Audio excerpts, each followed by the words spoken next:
안녕하세요. 나름 살 만큼 살아서 인생을 안다고 생각했는데 갈수록 선택의 연속이라 오늘도 고민이 많은 60대 여성입니다. 자식을 키우며 산다는 것은 왜 이렇게 힘든 걸까요? 낳는 순간부터 평생을 자식에 매여 사는 느낌이 들어 오늘은 깊은 한숨만 내쉬게 되네요. 저에겐 아들 하나와 딸 둘이 있고 이 아이들을 낳고는 정말 열심히 살아왔네요. 나름 해줄 수 있는 것들은 다 해주겠다며 뒷바라지를 해주었고 정말 아이들만 보면서 살았어요. 그렇게 아이들 공부를 시키고 취업하는 것을 보면서 시간이 지나다 보니 어느덧 시집 장가를 갈 때가 되었더군요. 딸들도 하나 둘씩 결혼하고 막내 아들도 결혼할 여자가 있다고 말을 꺼냈어요. 줄곧 누군가를 만나는 것 같긴 했는데 갑자기 결혼이라는 말을 꺼내니까 좀 당혹스럽기는 했네요. 엄마, 내가 진짜 좋아하는 여자야. 정말 결혼하고 싶어요. 이렇게 말하는 아들의 말에 마침 홍기도 찼으니 저도 딱히 말할 이유는 없었어요. 그런데 뒤이어 아들이 꺼낸 말은 뭔가 느낌이 좋지 않더라고요. 왠지 모르게 쎄하다 싶었는데 저도 인생을 헛산 건 아니었는지 나쁜 예감이 딱 맞아 떨어지더군요. 근데 엄마, 한 가지 말해둘 게 있어요. 뭔데 그러니? 듣고 놀라시면 안 돼요. 한동안 뜸을 들이던 아들은 딱히 기복 없이 살아왔던 제 인생에 갑자기 돌을 던지는 것 같은 말을 했습니다. 저기 여자친구가 고아원에서 자랐어요. 그래서 부모님이 안 계세요. 저는 듣고 너무 놀라서 바로 대답이 나오지 않더라고요. 고아라니요? 부모님도 없이 어디서 어떻게 자랐는지 알 수도 없는 아이라니요. 부모가 없다는 사실 자체는 측은하긴 한데 이게 남의 일이었다면 아마 저는 그게 뭐가 문제냐고 말했을지 모릅니다. 하지만 사람 마음이 참 간사하기도 한 것이 이게 제 자식이랑 연관된 일이 되고 내 가족을 드리는 일이 되다 보니까 저도 이런 생각이 가장 먼저 들더라고요. 스스로에게 실망스러울 만큼 제 입장만 우선하게 되었네요. 아들은 제 눈치를 보더니 떠듬떠듬 말을 이어갔어요. 엄마, 근데 정말 좋은 애예요. 사실 말은 안 했지만 나 저번에 아팠을 때 간호해준 친구도 그 친구예요. 아들이 먼 곳으로 퇴직해서 집과 떨어져 살고 있을 때 한번 크게 다친 적이 있었는데요. 그때 너무 멀어서 제가 계속 들여다볼 수 없을 때 근처에 사는 친구가 물심양면으로 간호를 해주고 밥도 챙겨주었다는 이야기를 했었어요. 내심 혹시 여자친구가 아닌가 싶기도 했지만 역시나 예상이 맞았더라고요. 하지만 너무나 갑작스럽게 많은 것들을 받아들이고 이해해야 되는 상황이라 저도 쉽게 오케이 하기는 어려웠네요. 그래도 어쩌겠습니까? 일단 저와 남편을 비롯하여 결혼한 딸들도 불러서 함께 만나보게 되었어요. 그런데 정말 아이러니하게도 예상을 벗어나는 일이 생기게 되었네요. 다시 생각해도 믿을 수 없는 일이고 아무리 이때를 되새겨봐도 뭔가 좀 이상했던 것 같아요. 안녕하세요, 어머니 처음 뵙겠습니다. 고개를 잘 들지도 못하고 어렵게 첫 시작을 떼는 며느리의 모습이란 제가 갖고 있던 나름의 편견을 없애는 묘한 인상이 있었어요. 머릿속으로 이런저런 생각들을 하면서 전날 잠도 못 자고 나왔는데 제 예상과는 달리 참 단아하고 예쁜 아이더군요. 며느리를 보니 고아로 살아왔을 세월이 짠하게 느껴지기도 하고 그렇게 나쁘게 보이지만은 않았어요. 사람들 느끼는 건 다 비슷한 건지 가족들도 수다분해 보이는 며느리를 보고 한창 흥기가 찬 아들에게 문제가 될 것 같지는 않다고 느꼈던 것 같습니다. 며느리 괜찮아 보이는데 괜히 반대했다가 내가 장가 안 간다고 하면 어떡하나. 남편은 그럭저럭 마음에 들었는지 웬만하면 결혼 성사를 시키자고 하더군요. 사실 저도 내심 그렇게 싫지도 않았고 변덕이 심한 아들 성격에 저러다가 평생 장가 안 간다고 할까봐 좀 걱정되기도 했어요. 그래서 100% 마음에 드는 것은 아니었지만 어쩔 수 없이 결혼을 시키게 되었네요. 그렇게 아들 부부는 신혼생활을 시작하게 되었고 둘이서 알아서 잘 살기를 바랬습니다. 그런데 며느리가 생각한 결혼 생활은 그게 아니었는지 제가 전혀 예상치 못한 상태로 흐름이 진행되더라고요. 저를 비롯하여 온 가족들이 놀랄 정도로 며느리는 180도 변했습니다. 매일같이 아침마다 아들과 함께 저희 집에 오고 종일 저와 함께 있으면서 같이 장을 보고 집안일을 돕고 하루 종일 제 옆에만 붙어있는 것이었습니다. 솔직히 저희 결혼한 딸들도 이러지는 않았는데 저는 처음에 이런 생활이 실감나지 않아서 조금 당황스러웠어요. 아니 어머님 제가 있는데 왜 어머님께서 일을 하세요? 저한테 맡기시고 쉬세요. 생전 들어보지도 못했던 말을 며느리에게 들으면서 저는 어느새 며느리가 해주는 밥과 간식들을 먹으며 어정쩡하게 앉아있게 되었네요. 그렇게 매일 저와 있고 저녁에 아들이 여기로 퇴근하면 나란히 넷이서 저녁 먹고 설거지까지 다 하고 우리가 쉬는 걸 보고 가기를 계속하더군요. 그렇게 몇 주간을 지내고 난 뒤 숫기 없는 며느리가 어렵게 된 말을 듣고 며느리의 입장을 조금은 이해하게 되었어요. 어머니 저는 고아로 자라서 내내 엄마 있는 애들이 부러웠어요. 같이 음식도 해먹고 싶고 수다도 떨고 그렇게 해보고 싶었어요. 혹시 제가 너무 귀찮게 해드리는 건 아니죠? 이 말을 들으니 어찌나 며느리가 짠하게 느껴지던지요. 저도 자식을 셋이나 낳아서 알지만 부모와 아이의 관계라는 게 얼마나 많은 감정들로 뒤엉켜 있는 관계인가요? 그것을 한 번도 느껴보지 못하고 늘 간접적으로 상상만 했었다고 하니 가슴이 아팠습니다. 그 후 저도 마음을 조금씩 열고 며느리와 마주하는 것을 좀 더 편히 하게 되었네요.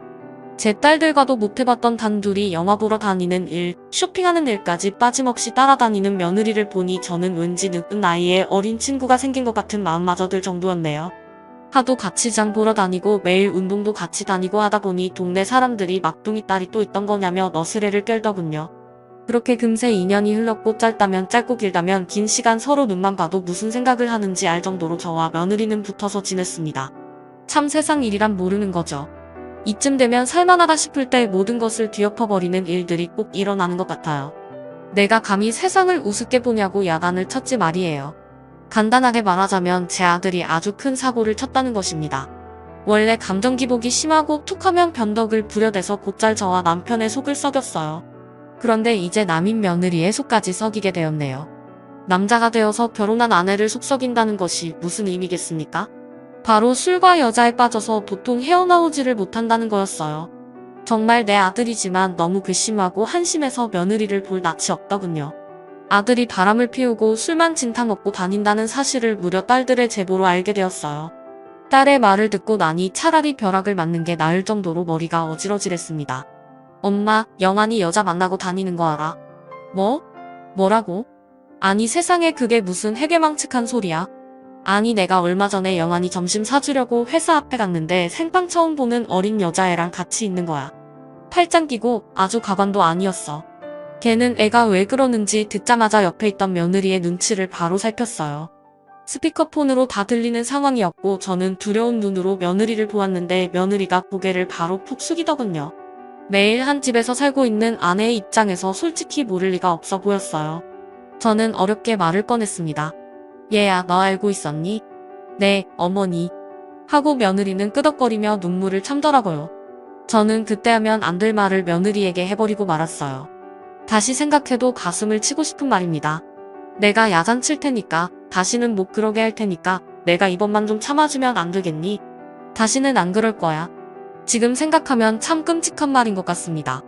며느리가 제 딸이었다면 저는 이런 소리를 감히 하지 못하고 미친 듯이 분노했을 거예요. 그러나 그런 아들도 제 딴엔 자식이라고 감싸게 되더군요. 네, 어머니. 여기서 반박하고 대든다고 해도 저는 크게 할 말이 없는 입장이었는데 불쌍한 며느리는 저 한마디만 남기고 돌아서서 집안일을 계속하는 것이었어요. 그 뒷모습을 보니 안쓰럽고 너무나 미안했습니다. 그날 저녁 저는 아들을 따로 불렀고 누가 볼까 무서워 낮은 소리로 한참을 야단쳤습니다.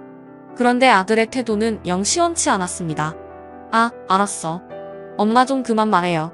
내가 알아서 할게. 아, 지금 만나는 내는 헤어지면 되잖아. 아니, 내가 좋다고 달라붙는데 어쩌라는 거야. 아, 결혼 괜히 했어.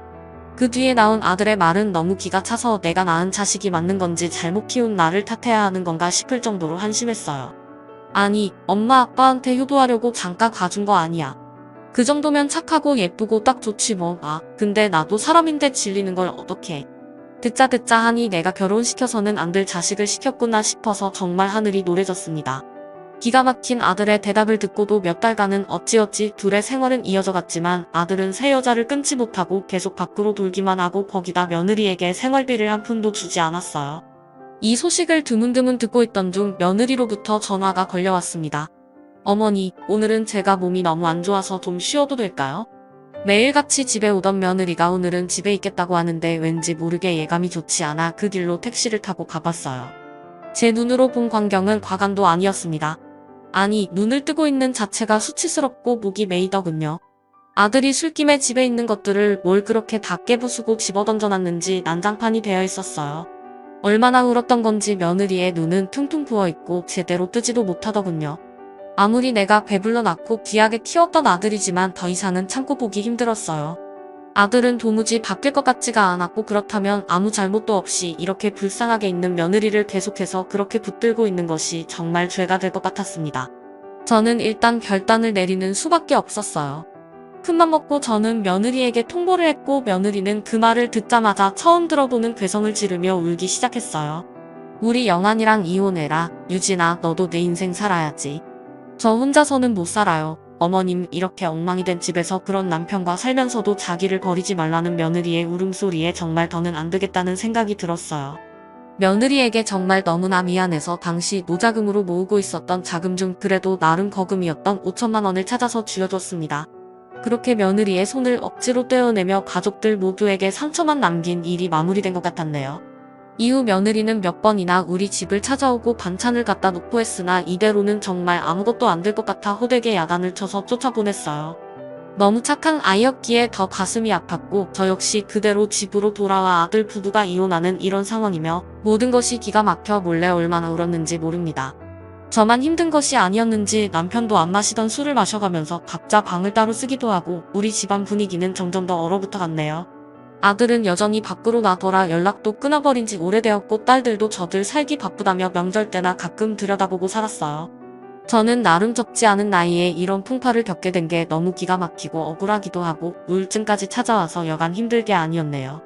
그런데 어쩌면 이렇게 안 좋은 일들은 자꾸 겹치는 건지 제가 어디까지 버틸 수 있는지 저를 시험하는 것 같더군요. 지병이 있었던 남편이 갑자기 위독해지게 되었어요. 우리 나이가 적은 편은 아니었으나 그래도 나름 경제적으로나 건강 관련된 부분에서 크게 문제는 없다고 생각하며 살아왔어요. 하지만 정말 모든 게 한순간이더군요. 저는 뭔가 준비하고 받아들일 새도 없이 순식간에 남편의 죽음을 맞이하게 되었습니다. 세상 일이 다 진저리가 나고 험하게 느껴질 지경이었네요. 몇십 년을 내 곁에 당연히 있어주는 사람이었고 만년으로 갈수록 아들로 인해 둘 다 마음고생이 심하긴 했지만 그래도 서로 한 집에 있으면서 겨우겨우 버텨냈던 것 같아요. 그런데 갑자기 병이 악화되었고 인사도 제대로 나눠보지 못한 채 남편은 제 곁을 떠났어요.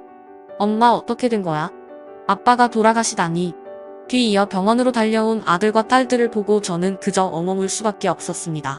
그나마 애들이 도와줘서 겨우겨우 장례를 치렀고 남편이 남긴 것들을 나중에야 정신 차리고 정리를 하게 되었어요. 이제서야 마음을 좀 바로 잡으려던 차에 저는 또 발목을 잡고 나락으로 떨어지는 일을 겪게 되었습니다. 아니, 애들 아빠 유산이 없다고요? 네, 사모님 아드님 앞으로 다 돌려져 있더라고요. 유언장에도 명시되어 있었는데 사모님께서는 모르셨던 사실입니까? 이게 어떻게 된 일인지 도저히 알 수가 없어 저는 부랴부랴 아들부터 찾아갔어요. 아들은 술에 떡이 된 채 집안에서 누워있었고 재촉을 해서 정황을 알아냈더니 저는 왜 남편 혼자 가버린 건지 원망스러울 정도로 경악스러운 상황이더라고요. 아들은 우리와 연락을 끊은 몇 년간 술과 도박, 여자에 빠져 살면서 수많은 빚을 져버렸고 저를 볼 면목이 없으니 자기 아빠를 찾아가서 끝도 없이 돈을 타냈던 모양이에요. 저도 이 무렵 때는 우울증으로 지쳐서 남편과의 대화가 거의 없었기에 잘 몰랐는데 그때 이렇게 아들에게 돈을 주고 있었다고 합니다. 원망스럽기도 했지만 자식이라고 차마 끊어내지 못했던 남편의 마음도 모르는 것은 아니어서 너무 괴로웠어요. 그래도 그렇지 유산이 다 아들 앞으로 돌아갔다니요. 아들은 완전히 도박에 눈이 멀어 돈 따위를 우습게 생각했고 병상에 있던 자기 아버지를 조르고 보채서 그렇게 누나들과 엄마인 저도 생각하자 하는지 자기 앞으로 다 돌려버렸다군요. 더 충격적인 건 그 돈을 거의 다 탕진해버렸다는 것이었어요.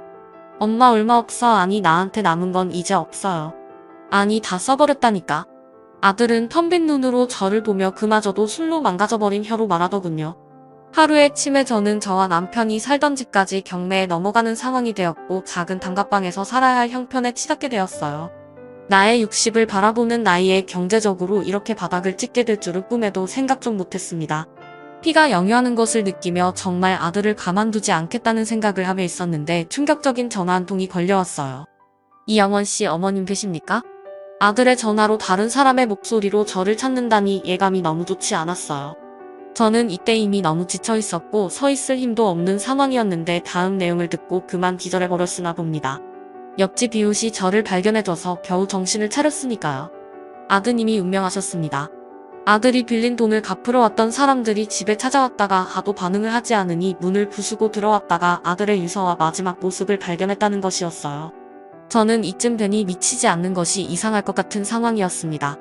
아들을 보낸 지 얼마나 되었다고 한 달도 되지 않아 아들을 보내야 하다니요. 그것도 자기 손으로 그렇게 가버린 아들이요. 하늘을 올려다보며 소리를 몇 번이나 질렀는지 모릅니다. 차라리 날 데려가라고요. 너무나도 힘든 시간을 보내던 중 아무 연락도 없는 딸들이 원망스러워 전화를 걸었더니 저에게 돌아오는 말들이란 차라리 저는 이때 전화를 걸지 말았어야 했어요. 엄마는 아빠가 영원이한테 돈 주고 있을 때 뭐 했어? 자식은 영원이만 자식이야? 우리가 엄마 아빠한테 자식이긴 해. 그렇게 영원히 감싸더니 그게 이런 결과야. 나는 엄마처럼 안 살아 연락하지만 이 말을 듣고 저는 정말 모든 걸 다 끊어내고 싶었어요. 모든 식음을 전폐하고 아무것도 하지 않고 그대로 조용히 있고 싶더군요. 이따금씩 옆집 이웃이 들여다보면서 자꾸 걱정하고 뭔가 주는 바람에 겨우 버티기는 했지만요. 점점 두통도 심해지고 이제 울음도 나오지 않고 먹는 것도 불규칙해 허기도 제대로 느껴지지 않아서 멍하니 누워있기만 했어요. 그런데 어느 날 누군가 문을 두드리더니 겨우 일어나서 대답을 했는데 왠지 목소리가 낮에 익었어요. 나를 아는 사람인가 싶었는데 정확히 제 이름을 부르는 것이었어요. 누구인지 이런 곳을 찾아오는 게 어울리지 않을 정도로 화려한 옷을 휘감고 있었고 머리부터 발끝까지 고급스러운 분위기를 풍기는 아줌마였습니다. 왠지 얼굴 낯이 있는 것 같기도 하고 아닌 것 같기도 해서 조금 헷갈리던 차에 그 아줌마의 입에서는 충격적인 말이 나오더군요. 어머니, 저 유진이에요. 어머니 며느리요. 기력이 하나도 없어 일어날 수도 없었지만 그래도 있는 힘껏 눈을 뜨고 찬찬히 다시 얼굴을 봤어요. 살이 조금 찐 것 같긴 했으나 분명 며느리 이미 틀림없었어요. 절색도 적고 낯선 분위기가 가득했으나 얼굴은 분명 맞았어요. 아니 어떻게 이곳을 겨우 입을 때는 저를 며느리는 와락 끌어안더니 엉엉 울더군요. 한참이나 그렇게 울고 저도 그만 그간의 삶에 대한 서러움이 터져나와 영문 모를 울음이 쏟아져 나왔어요. 서로 부둥켜 안고 우느라 각자의 어깨가 너무 젖어서 입막할 정도가 되어서야 몸을 떼었습니다. 며느리는 제 아들과 이혼한 후 좋은 남자를 만나서 재혼을 했고 남편의 사업이 잘 되어 점점 부유하게 되었다는 겁니다. 한동안 세상과 연을 끊으며 지내왔던 제가 듣고 어렴풋이 알 정도면 상당히 유명한 곳인 듯 했습니다. 어쩌다 절 찾게 됐는지 물었고 그 뒤에 하는 며느리의 대답은 정말 심금을 울리더군요. 어머니, 저에게 처음으로 엄마 같은 애정을 주셨던 건 어머니였어요. 맨날 얻어맞고 바보 취급을 당하던 저를 사람 대접해 주셨잖아요. 저에게 엄마란 어머니의 이미지 밖에 떠오르지가 않더라고요. 저는 그닥 잘해준 것도 없는데 듣는 내내 그저 울음만 날 뿐이었습니다. 제가 찾아가는 거 싫어하실까봐 그렇게 꾹 참아왔는데 도저히 견딜 수가 없어 얼마 전에 다시 알아봤더니 어머니가 힘든 상황에 계시다는 걸 알게 되었어요. 그래서 신뢰를 무릅쓰고 이렇게 찾고 찾아서 여기까지 오게 되었어요. 내 배아파 낳은 아들도 딸들도 나를 버렸는데 이 아이는 내가 뭐가 볼 게 있다고 이 흠이진 동네에 있는 저를 찾아온 것일까요? 그 뒤에 이어지는 며느리의 말은 꿈인지 생신인지 혼란스러울 정도의 제안이었습니다. 어머님, 저희 집 근처 아파트를 하나 얻어놨어요. 제 마음대로 처리해서 죄송해요. 전에 사시던 동네에 있던 스타 아파트 아시죠? 재건축해서 더 좋아져서 어머니 편하게 모시기에 정말 좋겠더라고요. 제가 이제 어머니 며느리는 아니지만 그렇다면 딸로서 모시게 해주실 수는 없는 걸까요? 며느리가 말하며 내민 아파트 계약서를 보니 예전에 우리가 살던 부촌에 있던 곳이고 다시 재건축을 하고 있을 때 저희 집 가세가 기울어 영영 꿈도 못 꿔보고 나오게 된 곳이에요. 아마도 제 생에는 도저히 도전해 볼 수 없는 그런 엄청난 곳이었는데 며느리는 제 이름으로 계약을 해주고 그곳에 제 거처를 옮겨가게 해주었어요. 눈 깜짝할 사이에 일을 처리해버리고 일주일에 2번은 꼬박 저를 찾아와서 종일 시간을 보내주는데 솔직히 아직도 이 생활이 실감나지 않습니다. 얼떨결에 며느리가 제발 그쪽으로 가서 같이 살자고 해서 오긴 했지만 이래도 되는지 민망스럽기도 하고요. 오래도록 상처있고 내리막락하던 저에게 며느리는 저를 다시 잡고 끌어올려주면서 매주 용돈도 주고 냉장고도 비지 않도록 채워주며 그렇게 저를 살갑게 섬겨주네요. 이렇게 인생이 180도 변할 수가 있는지 꿈을 꾸는 것 같아요.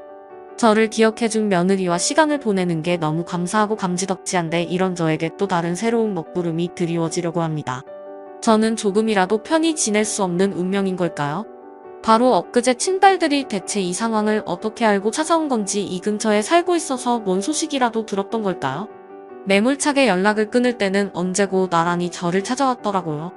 그래놓고 겨우 안정을 찾아가던 제 속을 다 뒤엎어버리는 말을 합니다. 엄마, 이 서방이 사업하는 게 너무 안 돼서 나 진짜 못 살겠어. 애들 교육은 어떻게 해?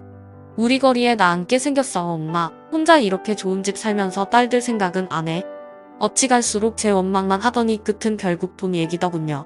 그래서 그런데 이 아파트 담보로 우리 대출 좀 해주면 안 돼? 이 정도면 충분히 나을 것 같은데. 제발 부탁이야. 엄마 한 번만 해주라. 너무 머리가 아프고 한숨이 나와서 일단은 둘 다 쫓아보냈어요. 곧 있으면 며느리가 올 시간이 되기도 했고요. 어떻게든 마주치게 하고 싶지도 않고 정말 끔찍했어요. 그런데 지금 가장 복잡하고 머리 아픈 건 접니다. 그렇게 딸들을 내쫓긴 했지만 저것들도 자식이라고 남편 사업이 망해서 손자들이 다 안게 되었다니 그걸 애미로서 어떻게 그냥 두고 봐야 되는 걸까요? 사실 똑같이 자식인데 유산이 아들 아닌 딸들에게도 좀 같더라면 저 고생 안 했을 것 같기도 하고 미안하기도 하고요. 저에게 이렇게 고급스럽고 비싼 아파트가 사실 이 나이에 당지도 않기도 한데 참 복잡한 마음이 듭니다. 저만 보고 이렇게 지원해준 며느리를 생각하니 이러지도 저러지도 못하고 있는데 대체 어떤 결정을 하는 것이 좋을까요?